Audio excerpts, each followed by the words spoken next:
بسم اللہ الرحمن الرحیم الحمد للہ وکفیٰ وسلام علی عبادہ الذین اصطفیٰ اما بعد۔ یہ تجویز پیش کی جا رہی ہے موجودہ حالات کے سلسلے میں۔ 1 منٹ میں 1-2 باتیں اس کی تمہید کے طور پر عرض کرنا چاہوں گا۔ اس تجویز کی اہمیت یہ ہے کہ یہ جمعیت علماء ہند کی طرف سے پیش کی جا رہی ہے، دیوبند میں پیش کی جا رہی ہے۔ موجودہ حالات میں ظاہر ہے کہ ہر آدمی فکر مند ہے اور اپنے اپنے انداز سے بات کر رہا ہے، لیکن جمعیت علماء ہند کی اور دارالعلوم دیوبند کی تاریخ سے جو لوگ واقف ہیں ان کو یہاں سے پیش کی جانے والی باتوں کی اہمیت سمجھنا بہت آسان ہے۔ ایک بات کی طرف اشارہ کرنا ہے اور یقیناً جہاں پہنچانی ہے پہنچ جائے گی کہ حالات کے سلسلے میں تجزیے کیے جا رہے ہیں آج کل، اور اس میں عجیب و غریب بات یہ ہے کہ جن حضرات کے مشن میں، جن حضرات کو اپنے مشن میں وہ کامیابی نہیں ہوئی جو مطلوب تھی، ان پر ذمہ داری ڈالی جا رہی ہے، اور جن کا منصوبہ پورا ہوا ان پر ذمہ داری ڈالنے سے گریز کیا جا رہا ہے۔ تاریخ کو غلط طریقے سے پڑھا جا رہا ہے اور غلط طریقے سے پیش کیا جا رہا ہے۔ یہ ایک طبقہ کر رہا ہے۔ جمعیت علماء ہند کے تمام ہی خدام کو اس سلسلے میں ہوشیار رہنے کی ضرورت ہے۔ اب میں تجویز کے الفاظ پڑھتا ہوں۔ بسم اللہ الرحمن الرحیم۔ ملک میں بڑھتی ہوئی نفرت انگیزی کی روک تھام کے اقدامات پر غور۔ آج ہمارا ملک نفرت اور مذہبی تعصب کی آگ میں جل رہا ہے۔ خواہ لباس ہو، کھانا ہو، عقیدہ ہو، تہوار ہو یا زبان و معیشت ہو، ہندوستانیوں کو ہندوستانیوں کے خلاف کھڑا کرنے کی کوشش کی جا رہی ہے۔ نوجوانوں کو تعمیری کاموں میں لگانے کے بجائے تخریب کا آلہ کار بنایا جا رہا ہے، اور سب سے زیادہ افسوسناک بات یہ ہے کہ فرقہ پرستی کی یہ سیاہ آندھی سرکاری سرپرستی میں چل رہی ہے، جس نے اکثریتی طبقے کے ذہن کو زہر آلود کرنے میں کوئی کسر نہیں چھوڑی ہے۔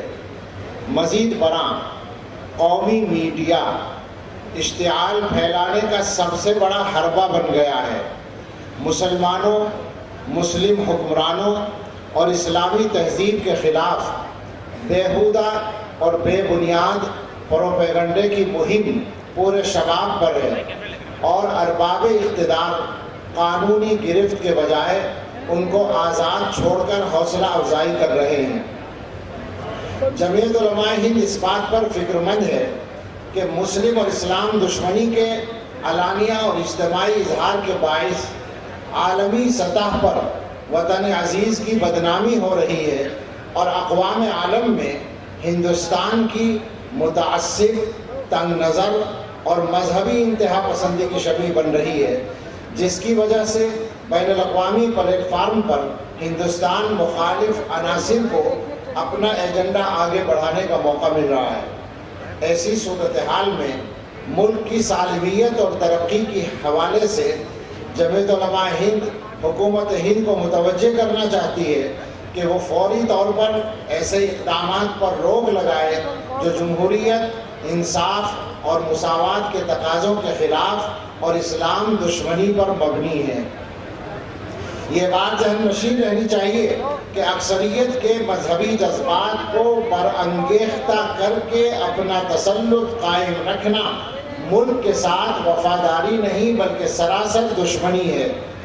آج کل جس طرح قومی یکجہتی کو جعلی قوم پرستی کے نام پر سبوتاژ کیا جا رہا ہے، اس کو جمعیت علماء ہند صرف مسلمانوں کا نہیں بلکہ پوری قوم کا نقصان عظیم اور وطن کی سالمیت کے لیے خطرناک سمجھتی ہے۔ جمعیت علماء ہند کی مجلس منتظمہ کا یہ اجلاس تمام انصاف پسند جماعتوں اور ملک دوست افراد سے اپیل کرتا ہے کہ رد عمل اور جذباتی سیاست کے بجائے متحد ہو کر شدت پسند اور فسطائی طاقتوں کا سیاسی اور سماجی سطح پر مقابلہ کریں اور ملک میں بھائی چارہ، باہمی رواداری اور انصاف کے تقاضوں کو پورا کرنے کے لیے ہر ممکن جدوجہد کریں۔ اگر فسطائی جماعتوں اور ان کے حامیوں کا یہ خیال ہے کہ ان کے اس جبر و ظلم کے آگے مسلمان سرنگوں ہو جائیں گے اور وطن عزیز میں وہ ان کی غلامی اور جبر کی زنجیروں میں بندھ جائیں گے، تو یہ ان کی خام خیالی ہے۔ ہندوستان ہمارا ملک ہے، اس ملک میں ہم پیدا ہوئے ہیں اور اس کی فضاؤں میں ہم پروان چڑھے ہیں۔ ہمارے آباء و اجداد نے اس ملک کو نہ صرف مضبوط و مستحکم کیا ہے بلکہ اس کے تحفظ و بقا کے لیے اپنی جانیں تک قربان کی ہیں۔ اس لیے ہم ملک میں مسلمانوں یا کسی بھی طبقے کے ساتھ ناانصافی اور امتیازی برتاؤ برداشت نہیں کر سکتے۔ جمعیت علماء ہند امت کے نوجوانوں اور طلباء کی تنظیموں کو خاص طور سے متنبہ کرتی ہے کہ وہ اندرونی و بیرونی وطن دشمن عناصر کے براہ راست نشانے پر ہیں۔ انہیں مایوس کرنے، بھڑکانے اور گمراہ کرنے کا ہر حربہ استعمال کیا جا رہا ہے۔